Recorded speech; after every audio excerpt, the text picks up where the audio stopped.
Chaque immigrant arrive au Canada avec son histoire, ses compétences, ses connaissances, sa culture et ses rêves.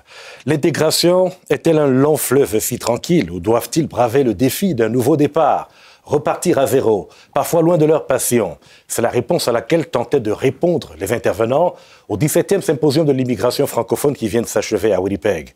3 d'entre eux nous font l'amitié d'en discuter avec nous aujourd'hui. Madame Liane Roy, vous êtes la présidente de la Fédération des communautés francophones et acadiennes. Merci d'être ici ce soir. Quel bilan faites-vous de ces 2 jours de réflexion et de témoignage? Nous faisons un bilan très positif de ces 2 jours de réflexion. Alors, qu'avez-vous pu retenir exactement? Qu'est-ce qui vous a frappé? Ce qui nous a frappé, c'est qu'autant qu'on discute de l'immigration francophone, il est temps que les 3 ordres de gouvernement, c'est-à-dire le fédéral, les provinces et territoires et les municipalités, commencent à discuter ensemble avec les associations qui sont des praticiens, des praticiennes de l'immigration francophone. Il faut discuter ensemble pour s'assurer que l'on sache les uns et les autres ce que l'on fait et ce que l'on doit faire en immigration francophone.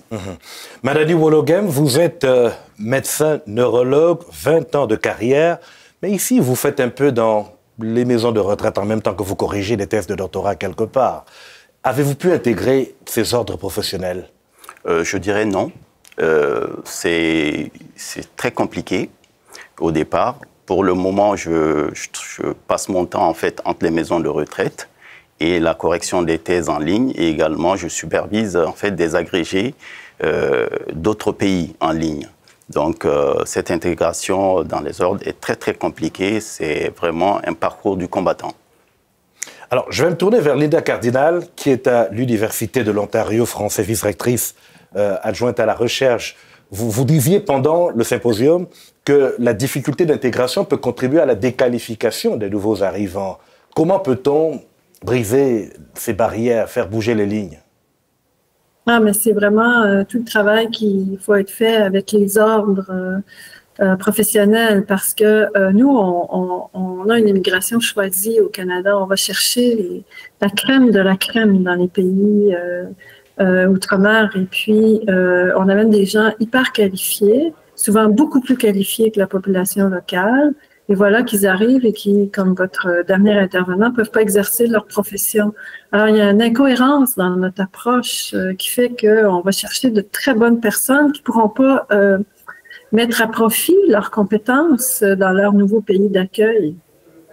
Et ils peuvent changer finalement de couloir.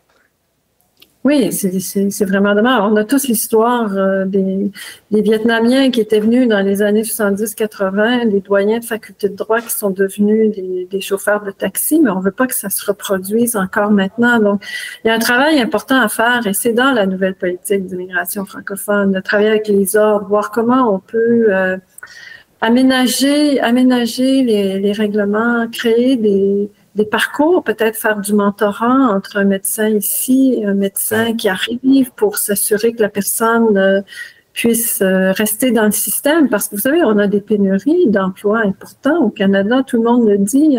Ici, au Manitoba, on dit qu'il y a des pénuries de professionnels de la santé. Des gens en milieu de l'éducation peuvent trouver des postes. C'est comme ça aussi en Ontario. Alors, on a besoin d'une population qui parle français, qui peut venir dans nos services. Et si on ne peut pas leur reconnaître leurs compétences, bien, on est en contradiction flagrante avec notre approche. C'est ça. Madani Wologem, j'imagine que vous postulez quand même régulièrement. Que vous disent les recruteurs? En fait, les recruteurs, c'est de simples phrases. Souvent, on ne gère pas ces dossiers au cas par cas. On globalise. Alors que pour moi, chaque cas, en fait, est assez particulier. Moi, j'ai plusieurs cordes à mon arc parce que, étant professeur agrégé, je suis également dans le domaine de la recherche et de l'enseignement. Même là, ça pose problème. Donc, à un certain moment, on se pose des questions pour dire que le Canada n'a pas besoin, en fait, de personnes hautement qualifiées. Est-ce qu'on vous dit juste que vous n'êtes pas qualifié ou... Non, c'est en fait à demi-mot. On lui dit oui, merci, vraiment, avec des phrases assez simplistes. Mais on ne va pas jusque-là. Mais en fait, vous devriez être assez intelligent pour le comprendre. Ce sont des questions sur lesquelles travaille aussi la FCFA, qui pousse sur l'immigration francophone. Liane Roy, où se trouve le goulot d'étranglement? C'est pour ça qu'en entrée en matière, je disais que je pense qu'il faut que les trois ordres des gouvernements, ainsi que les communautés et les ordres professionnels ou les associations professionnelles, doivent vraiment discuter, s'entendre sur une démarche.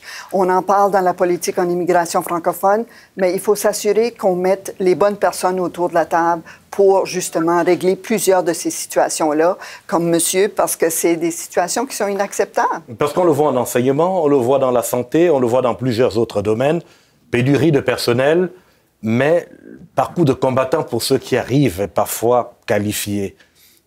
Où se trouve la marge de manœuvre? Est-ce que c'est un besoin de sécurité? Est-ce que vous comprenez les raisons de ces ordres professionnels? Bien, c'est quand même des questions assez complexes parce qu'il y a les ordres professionnels, il y a les institutions postsecondaires, il y a quand même plusieurs personnes ou plusieurs organisations qui doivent trouver des solutions, des démarches pour, dans les différents secteurs, être capables de reconnaître les titres et les diplômes des gens qui arrivent d'ailleurs. Il faut vraiment s'attarder à cette situation-là parce que dans les prochaines années, nous allons avoir, heureusement, plusieurs autres immigrants et immigrantes qui vont arriver au Canada. Donc, on ne veut pas que ces gens-là non plus aient à subir les mêmes processus que monsieur. Donc, il faut s'assurer qu'on soit prêt pour recevoir ces gens-là. Et je pense qu'en discutant, comme on a fait les 2 derniers jours lors du symposium, au moins, les gens sont au courant de la problématique, sont au courant de qu'est-ce que les gens vivent. Et là, il y a les chercheurs, il y a d'autres gens autour de la table qu'on est capable de finalement commencer à regarder cette situation particulière. Linda Cardinal, en tant qu'universitaire dans la francophonie au Québec, est-ce que c'est un quotidien que vous vivez? Est-ce que vous ressentez cette pression qui vient de l'immigration francophone? Bien, nous, on a des étudiants internationaux et déjà sur ce plan, on ressent des pressions importantes parce qu'il y a eu quand même des annonces qui ont provoqué, en tout cas, l'Association des collèges et universités de la francophonie canadienne a même déposé une plainte auprès du commissaire aux langues officielles pour qu'on puisse continuer à accueillir des étudiants internationaux. Ensuite, il y a les professeurs, les enseignants qu'on veut embaucher, mais on privilégie toujours au Canada des enseignants qui ont la citoyenneté canadienne. Et il faut démontrer qu'on n'a pas la compétence ou qu'on n'a pas l'expertise sur place pour embaucher quelqu'un de l'étranger. Ensuite, c'est une politique qu'on voit dans tous les pays, non? C'est-à-dire, je ne sais pas, moi, c'est aussi difficile quand on est aux États-Unis ou ailleurs, peut-être en France, oui, c'est très contrôlé. En fait, l'embauche des professeurs dans les universités, c'est en général assez contrôlé parce que, de toute façon, on les embauche, on peut pas juste dire, bon, ben, vous voulez un poste, on va vous en donner un. C'est pas comme ça que ça fonctionne. C'est sur concours. On peut toujours embaucher des profs à temps partiel, mais là, quand on est prof dans une autre université pendant de nombreuses années, être chargé de cours, c'est pas, on peut pas faire vivre une famille avec des charges de cours, à moins d'en cumuler plusieurs. Ensuite, on n'a pas beaucoup de postes de professionnels de recherche. Alors, la situation en enseignement supérieur, c'est aussi d'une province à l'autre. Alors, c'est pas les mêmes cadres d'une province à l'autre. Donc, c'est assez compliqué. On n'a pas les mêmes difficultés de reconnaissance des diplômes, c'est-à-dire, mais entre les professeurs, vous savez, il y a souvent des billets quand on voit des concours, puis qu'on voit quelqu'un avec un diplôme de Harvard et de Yale, et puis un diplôme, ou bien de Cambridge, ou bien même un diplôme de la Sorbonne. Les collègues vont souvent privilégier le diplôme de Harvard, Yale, Princeton, parce que il y a des billets. Alors, il y a toutes sortes de barrières comme ça qui sont au niveau de ces institutions-là, de ces établissements.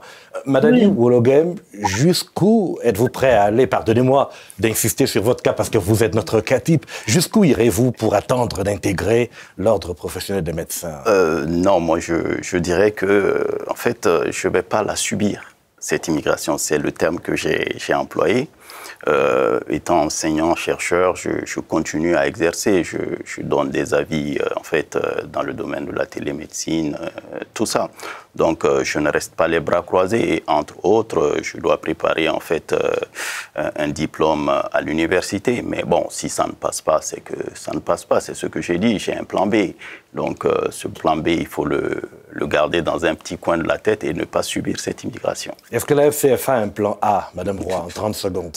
Oui, on a un plan. On continue à travailler, on continue à parler de l'immigration francophone à toutes les chances que nous avons.